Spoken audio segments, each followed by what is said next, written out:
Good morning વિદ્યાર્થી મિત્રો, તમારું હાર્દિક સ્વાગત છે આપણી યુટ્યુબ ચેનલ એમડી એકેડમીમાં. અને આજે આપણે વાત કરવાની છે મિત્રો 1 જાન્યુઆરી 2025ના મોસ્ટ ઇમ્પોર્ટન્ટ કરંટ અફેર વિશે. અને આ કરંટ અફેર ગુજરાતની બધી જ એક્ઝામ માટે મોસ્ટ ઇમ્પોર્ટન્ટ છે મિત્રો.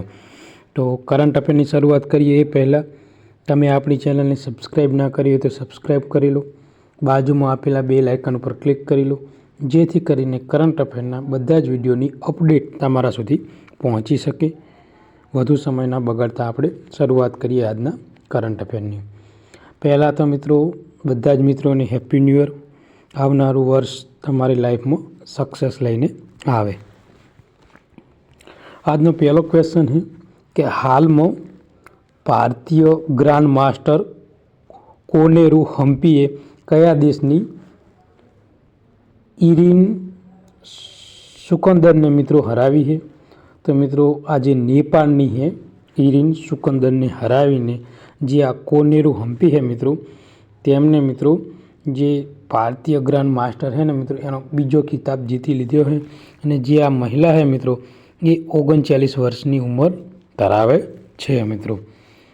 તો જે ભારતીય મિત્રો મહિલા ચેસમાં પહેલવાન મિત્રો જે કોનેરુ હમ્પીએ મિત્રો જે 37 વર્ષની વયે મિત્રો આનું આયોજન ન્યૂયોર્કમાં થયેલું હતું મિત્રો. અને તેણીની મહિલાએ મિત્રો બીજી વખત વર્લ્ડ રેપિડ ચેસ ચેમ્પિયનશિપનો મિત્રો ખિતાબ જીત્યો છે. અને મિત્રો આ જે ખિતાબ રહ્યો ને મિત્રો જે ઇન્ડોનેશિયાની મિત્રો જે હતી એને હરાવીને મિત્રો આ ખિતાબ જીત્યો છે મિત્રો. તો મોસ્ટ ઇમ્પોર્ટન્ટ ક્વેશ્ચન છે. આગળ વાત કરીશું મિત્રો ગુજરાતનો ક્વેશ્ચન છે આઈએમપી છે. હાલમાં કયા રાજ્યમાં વરુની વસ્તી ગણતરી 2023 મિત્રો કરવામાં આવી છે? તો મિત્રો ગુજરાતમાં મિત્રો જે વરુ છે મિત્રો એની વસ્તી ગણતરી 2023 મિત્રો કરવામાં આવેલી છે મિત્રો. આ મિત્રો જે હાલમાં જે ગુજરાતમાં જે વરુની વસ્તી ગણતરી 2023 કરવામાં આવી છે મિત્રો તે મુજબ 13 જિલ્લામાં મિત્રો 222 જેટલા વરુઓ હોય. એમાં સૌથી વધુ મિત્રો ભાવનગરમાં 80 વરુ છે. કેટલા છે? 80. અને મિત્રો આ જે મિત્રો વરુની પ્રજાતિનું રક્ષણ કરવા માટે જે ગીર ફાઉન્ડેશન દ્વારા અને જે રિમોટ સેન્સિંગ અને GIS દ્વારા મિત્રો આધુનિક ટેકનોલોજીનો ઉપયોગ કરીને આજે વરુની વસ્તી ગણતરી કરવામાં આવેલી છે. ટોટલ ગુજરાતમાં 222 વરુ છે. એમાં સૌથી વધુ ભાવનગરમાં 80 છે. ઓકે મિત્રો, આગળ વાત કરીશું મિત્રો વિજ્ઞાન અને ટેકનોલોજીનો ક્વેશ્ચન. આવનારી જે પોલીસ કોન્સ્ટેબલ અને જે PSIની મિત્રો જે એક્ઝામ છે એના માટે મોસ્ટ ઇમ્પોર્ટન્ટ ક્વેશ્ચન છે. શું છે ક્વેશ્ચન? તો કે જે નીચી પૃથ્વી ભ્રમણ કક્ષામાં 2 અવકાશયાનની વચ્ચે જે ડોકિંગ અને અનડોકિંગનું પરીક્ષણ કરવા માટે શરૂ કરાયેલું ઈસરોનું મિશનનું નામ શું છે? તો મિત્રો હાલમાં ઈસરો દ્વારા સ્પારડેક્સ મિશન મિત્રો શરૂ કરવામાં આવ્યું છે. કયું? સ્પારડેક્સ મિશન મિત્રો. આ મિશન રહ્યું ને જે ડોકિંગ અને જે અનડોકિંગ છે મિત્રો એનું પરીક્ષણ હાલમાં કરવામાં આવેલું છે મિત્રો. શું છે માહિતી ડિટેલમાં જોઈએ આપણે તો મિત્રો જે ઈસરો દ્વારા જે PSLV-C60 છે મિત્રો જે લોન્ચિંગ વ્હીકલ એનો ઉપયોગ કરીને જે સ્પેસ ડોકિંગ પ્રયોગ મિશનનો મિત્રો ઉદ્દેશ એવો છે કે લો અર્થ ભ્રમણ કક્ષામાં 2 અવકાશયાન મિત્રો જે CDX-01 અને મિત્રો SDX-02 આ જે 2 મિત્રો છે એની વચ્ચે ડોકિંગ અને અનડોકિંગ અને જે રેન્ડેઝવેશન છે મિત્રો તેના નિર્ણાયક તકનીકનું પરીક્ષણ કરવામાં આવેલું છે. અને આ ક્ષમતા મિત્રો જે ચંદ્રયાન 4 છે એવા મિશન સહિત અદ્યતન મિત્રો અવકાશ મિશન માટે જરૂરિયાત છે મિત્રો. એટલે આ જે મિત્રો પરીક્ષણ કરવામાં આવ્યું એ આપણને આગળના જે બી બધા મિશન છે મિત્રો એમાં હેલ્પફુલ થશે. આ મિશનમાં મિત્રો સચોટ સ્થિતિ અને વેગ માપન માટે નવીનતમ GNSS આધારિત સિસ્ટમ અને RODP પ્રોસેસર મિત્રો સમાવેશ કરવામાં આવેલો છે મિત્રો. અને ઇસરો દ્વારા મિત્રો આ મહત્તમ કહેવાય ને કે જે સ્પાર્ડેક્સ મિત્રો મિશન હે મિત્રો એનું સફળતાપૂર્વક મિત્રો એનું પરીક્ષણ હાલમાં કર્યું છે. કયા દેશે 18માં હાથી અને પ્રવાસન મહોત્સવનું મિત્રો આયોજન કર્યું હતું? તો નેપાળ દ્વારા મિત્રો આનું આયોજન કરવામાં આવ્યું હતું. તો નેપાળે મિત્રો સોરાહા ચિતવનમાં મિત્રો 18માં જે હાથી અને જે પ્રવાસન મહોત્સવ છે મિત્રો એનું આયોજન કર્યું હતું, જેમાં નવા વર્ષ અને જે નાતાલની મોસમ દરમિયાન મિત્રો અસંખ્ય સ્થાનિક અને આંતરરાષ્ટ્રીય જે પ્રવાસીઓ હતા મિત્રો એમને આ જે 18મો હાથી અને પ્રવાસન ઉત્સવ છે મિત્રો એને નિહાળ્યો હતો, એની તરફ આકર્ષિત થયા હતા અને એમાં ભાગ લીધો હતો. અને આ ઇવેન્ટમાં મિત્રો હાથીની પરેડ, સૌંદર્ય સ્પર્ધાઓ અને ફૂટબોલ જેવી મેચોની અનોખી પ્રવૃત્તિઓ દર્શાવવામાં આવી હતી અને 80થી વધુ હાથીઓ આ જે મિત્રો મહોત્સવ હતો એમાં ભાગ લીધો હતો મિત્રો. તો મિત્રો મોસ્ટ ઇમ્પોર્ટન્ટ ક્વેશ્ચન છે. આગળ વાત કરીશું કે હાલમાં કયા રાજ્ય દ્વારા પત્રકારો માટે જે નિઃશુલ્ક ચેકઅપ કેમ્પનો શુભારંભ કર્યો છે? તો મિત્રો આ જે ગુજરાત દ્વારા મિત્રો જે ગુજરાતના જે મિત્રો પત્રકારકો છે એના માટે જે આપણા ભૂપેન્દ્ર પટેલ છે મુખ્યમંત્રી, એમના દ્વારા અમદાવાદમાં મિત્રો આ જે નિઃશુલ્ક કેમ્પ છે ને મિત્રો એની શરૂઆત કરવામાં આવી છે મિત્રો. અને મિત્રો આ જે મિત્રો કહેવાય ને કે નિઃશુલ્ક કેમ્પ એ ફિટ ઇન્ડિયા હેઠળ મિત્રો કરવામાં આવેલી છે, એટલે એ બી ઇમ્પોર્ટન્ટ છે. અને 1532 જેટલા પત્રકારકો છે એનું અત્યાર સુધી મિત્રો ચેકઅપ કરવામાં આવેલું છે મિત્રો. તો કઈ સંસ્થાએ મિત્રો સંચાર અને કાર્યક્ષમતા વધારવા માટે સુધારેલ ઇન્ટ્રાનેટ પોર્ટલ શરૂ કર્યું છે મિત્રો? તો IRDA દ્વારા મિત્રો આ પોર્ટલની શરૂઆત કરવામાં આવી છે મિત્રો. તો મિત્રો જે Indian renewable energy development agency, એટલે આપણે એને શું કહેવું, IRDA મિત્રો, એને મિત્રો આ જે એ પોર્ટલ રહ્યું ને મિત્રો ઇન્ટ્રાનેટ, એ પોર્ટલનું મિત્રો અભી હાલ કહેવાય ને કે લોકાર્પણ કર્યું છે. એનો હેતુ શું છે? તો મિત્રો જે આંતરિક સંચાર અને ઓપરેશન છે મિત્રો એના કાર્યક્ષમતામાં સુધારો લાવવા માટે. ઓકે મિત્રો. અને જે આના MD અને CEO છે પ્રદીપ કુમાર દાસ દ્વારા મિત્રો આ ઉદ્ઘાટન કરવામાં આવ્યું છે. અને પોર્ટલ સંસ્થાકીય નીતિઓ, ઘોષણાઓ અને MIS અહેવાલોને એક્સેસ સહિત વપરાશમાં મૈત્રીપૂર્વક કાર્યક્ષમતા વધારવા માટે મિત્રો જે આ ઇન્ટ્રાનેટ છે મિત્રો પોર્ટલ મિત્રો બહુ જ ઉપયોગી સાબિત થશે. તો મિત્રો જે કહેવાય ને કે Indian renewable energy development limited મિત્રો જે ભારતનું જાહેર ક્ષેત્રનું એન્ટરપ્રાઇઝ છે, જે ઉર્જા અને જે નવીકરણ સ્ત્રોતોની ઉર્જાનો કાર્યક્ષમતા, સંરક્ષણ સંબંધિત પ્રોજેક્ટો અને નાણાકીય સહાય વગેરે જેવી મિત્રો સેવા પ્રદાન કરે છે. અને આની સ્થાપના મિત્રો 1927માં રોજ કરવામાં આવી હતી. 87માં ક્યારે? 1987માં મિત્રો કરવામાં આવી હતી. અને ભારત સરકારની માલિકીનું નવરત્ન સંસ્થા છે મિત્રો. અને મિત્રો તેના MD છે પ્રદીપ કુમાર દાસ. કયા રાજ્યએ ચંડીગઢને 34-31થી હરાવીને તેનું પ્રથમ senior national men's handball championship title જીત્યું છે? તો મિત્રો કેરળે મિત્રો ચંડીગઢને હરાવીને મિત્રો આ ટાઇટલ જીતી લીધું છે મિત્રો.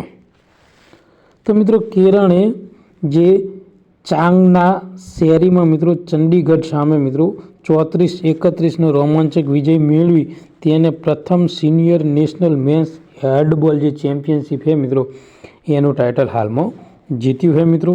તો મિત્રો મોસ્ટ ઇમ્પોર્ટન્ટ ક્વેશ્ચન છે. 17 વર્ષની ઉંમરે 7 સમિટ ચેલેન્જ પૂર્ણ કરનાર સૌથી નાની વયની મહિલા કોણ બની છે?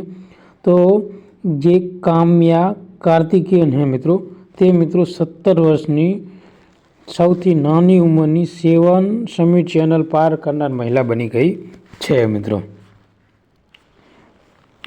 તો મુંબઈની 17 વર્ષીય આ કામ્યા કાર્તિકે મિત્રો 7 ખંડો પર સર્વોચ્ચ શિખર પર વિજય મેળવનાર 7 સમિટ ચેનલ પૂર્ણ કરનારી સૌથી નાની વયની મહિલા બની છે અને આ અસાધારણ સિદ્ધિ તેને હાંસિલ કરી લીધી છે. તેને માઉન્ટ એવરેસ્ટ એશિયા, પછી માઉન્ટ કિલીમંજારો આફ્રિકા અને માઉન્ટ વિન્સન એન્ટાર્કટિકા જેવા મિત્રો 25 પર્વતો તેને મિત્રો સર કર્યા છે મિત્રો. આ સિદ્ધિમાં મિત્રો પર્વતારોહણમાં તેણીએ નોંધપાત્ર સહનશક્તિ અને નિશ્ચય દર્શાવ્યો છે અને વધુમાં તેણીએ 2021માં પ્રધાનમંત્રી રાષ્ટ્રીય જે બાલ શક્તિ પુરસ્કાર છે મિત્રો એનાથી તેને સન્માનિત કરવામાં આવી હતી અને તેણીની પ્રેરણાદાયી સિદ્ધિઓ અને રમતગમત અને સાહસોમાં યોગદાનને વધુ માન્યતા આપી છે મિત્રો. એટલે મિત્રો આવનારી એક્ઝામ માટે આ ક્વેશ્ચન મોસ્ટ ઇમ્પોર્ટન્ટ સાબિત થઈ શકે છે. મિત્રો ગુજરાતનો ક્વેશ્ચન છે કે કઈ કંપનીએ 21 ડિસેમ્બર 2024ના રોજ ગુજરાતમાં મિત્રો જે સડલા સોલર પ્રોજેક્ટની વાણિજ્ય વીજ પુરવઠો શરૂ કર્યો છે. તો જે એનટીપીસી છે જેને મિત્રો દ્વારા આ જે વાણિજ્ય વીજ પુરવઠો રહ્યો ને મિત્રો એ શરૂઆત કરવામાં આવી છે મિત્રો. તો એનટીપીસી એ રિન્યુએબલ એનર્જી લિમિટેડ મિત્રો જે ગુજરાતના જે સડલામાં મિત્રો 22 મેગાવોટ સોલાર પીવી પ્રોજેક્ટમાં મિત્રો 37.50 મેગાવોટ સેગમેન્ટમાંથી મિત્રો વીજળીનો વ્યવહારિક પુરવઠો શરૂ કર્યો છે અને મિત્રો આ સીમારૂપ ચિહ્નમાં જે એનટીપીસી છે મિત્રો તે જૂથ નવીનીકરણ ઉર્જાનું વિસ્તરણ પ્રતિબદ્ધતા સાથે મિત્રો સંરેખિત કરે છે અને 76,598.18 મેગાવોટ એકંદરે સ્થાપિત ક્ષમતા યોગદાન આપે છે મિત્રો. અને આ જે પહેલનું ટકાઉપણું છે જે એનટીપીસીના વ્યૂહાત્મક ધ્યાનમાં પ્રતિબિંબશે અને 50% જે અશ્મિભૂત ઈંધણો છે મિત્રો એનું ઉત્પાદન 2030 સુધીમાં મિત્રો જે 60 ગીગાવોટ કહેવાય ને નવીનીકરણ ઉર્જા ક્ષમતાનો હાંસિલ કરવાનો લક્ષ્યાંક છે મિત્રો. અને આ ભારતની એક મહત્વપૂર્ણ સિદ્ધિ કહેવાય કે મિત્રો તે છે. 27 ડિસેમ્બર 2024ના રોજ મેલબોર્ન ક્રિકેટ ક્લબના માનદ સભ્ય પદ કોને એનાયત કરવામાં આવ્યું છે? તો મિત્રો સચિન તેંડુલકરને. તો મિત્રો સુપ્રસિદ્ધ ભારતીય ક્રિકેટર સચિન તેંડુલકરને જે મેલબોર્ન ક્રિકેટ ક્લબ છે ની માનદ સભ્યપદ એનાયત કરવામાં આવેલું છે જે ઓસ્ટ્રેલિયામાં સૌથી જૂની સ્પોર્ટ ક્લબ છે મિત્રો. અને જે મેલબોર્ન ક્રિકેટ ગ્રાઉન્ડના મેનેજર દ્વારા આ મિત્રો પ્રતિષ્ઠ માનદ પદવી તેમને આપવામાં આવેલી છે મિત્રો. તો મિત્રો આ જે મિત્રો 5 ટેસ્ટમાં મિત્રો કહેવાય ને કે 44.90ની એવરેજ, 1 સદી 3 અર્ધ સદી સાથે 449 રન બનાવ્યા છે. અને જે મેલબોર્ન ક્રિકેટ ગ્રાઉન્ડ છે એમાં સચિન તેંડુલકરની માન્યતા એ ક્રિકેટ અને તેના વૈશ્વિક પ્રભાવ દર્શાવે છે. અને 2012માં ઓર્ડર ઓફ ઓસ્ટ્રેલિયા પ્રાપ્ત કરનાર તેના અગાઉથી વખાણોમાં ઉમેર્યા હતા મિત્રો. તો મિત્રો આપણા માટે એટલું જ ઇમ્પોર્ટન્ટ છે કે જે મેલબોર્ન ક્રિકેટ ક્લબ છે એની માનદ પદવી હાલમાં કયા ભારતીય ખેલાડીને આપવામાં આવી છે? તો સચિન તેંડુલકર. હાલમાં કયા દેશ દ્વારા વિશ્વની સૌથી ઝડપી હાઈ સ્પીડ ટ્રેન પ્રોટોટાઇપનું અનાવરણ કરવામાં આવ્યું છે? તો ચીને મિત્રો. ચીને વિશ્વની સૌથી ઝડપી જે હાઈ સ્પીડ ટ્રેન પ્રોટોટાઇપનું મિત્રો હાલમાં અનાવરણ કર્યું છે મિત્રો. હાલમાં મિત્રો રજત વર્મા કઈ બેંકના સીઈઓ તરીકે મિત્રો તેમની નિમણૂક થઈ છે? તો મિત્રો DBS બેંકના સીઈઓ તરીકે તેમની મિત્રો નિમણૂક થઈ છે. તો મિત્રો રજત વર્મા જે હાલમાં જે DBS બેંક ઇન્ડિયામાં મિત્રો સંસ્થાગત બેન્કિંગ વડા તરીકે મિત્રો તે જે સોમની નિવૃત્તિ બાદ 1 માર્ચ 2025ના મિત્રો તેમને CEO તરીકે સુયોજિત જે સોમનું સ્થાન લે મિત્રો। અને જે આ વર્મા છે તે 36 વર્ષથી વધુ અનુભવ સાથે મિત્રો જે DBS ઇન્ડિયામાં મિત્રો નોંધપાત્ર તેમને પોતાનું પ્રદાન આપેલું છે। હાલમાં ભારતમાં 2025માં પ્રથમ વેવ સમિટનું આયોજન ક્યાં કરવામાં આવશે, ક્યારે કરવામાં આવશે? તો મિત્રો આજે જે વેવ સમિટ છે એનું આયોજન મિત્રો ફેબ્રુઆરી 2025માં મિત્રો કરવાનું છે મિત્રો। કઈ જગ્યાએ? તો મિત્રો નવી દિલ્હી ખાતે મિત્રો આનું આયોજન થશે ભારતમાં। અને જે PM નરેન્દ્ર મોદી છે તેમણે મિત્રો મન કી બાતમાં સંબોધન દરમિયાન જાહેર કર્યા મુજબ કે મિત્રો ભારતમાં 5 થી 9 ફેબ્રુઆરી 2024માં મિત્રો દરમિયાન આનું ઉદ્ઘાટન વર્લ્ડ ઓડિયો વિઝ્યુઅલ એન્ટરટેનમેન્ટ સમિટમાં મિત્રો આનું આયોજન કરવાનું છે। અને આનું આયોજન મિત્રો કહેવાય ને કે નવી દિલ્હી ખાતે થવાનું છે। આનો હેતુ શું છે? તો ભારતની સર્જનાત્મક જે પ્રતિભાવોને પ્રદર્શિત કરવા અને સામગ્રી નિર્માણ માટે તેને વૈશ્વિક હબ તરીકે મિત્રો સ્થાન આપવા માટેનો આનો હેતુ છે મિત્રો। તો આજનું કરંટ અફેર મિત્રો આટલું હતું। અને મિત્રો આ વિડીયો તમને ગમ્યો હોય તો લાઈક કરો, સબસ્ક્રાઈબ કરો અને તમારા બીજા મિત્રોને શેર કરો, જેથી કરીને આ કરંટ અફેરનો લાભ એ લોકો લઈ શકે મિત્રો। થેન્ક યુ, ધન્યવાદ।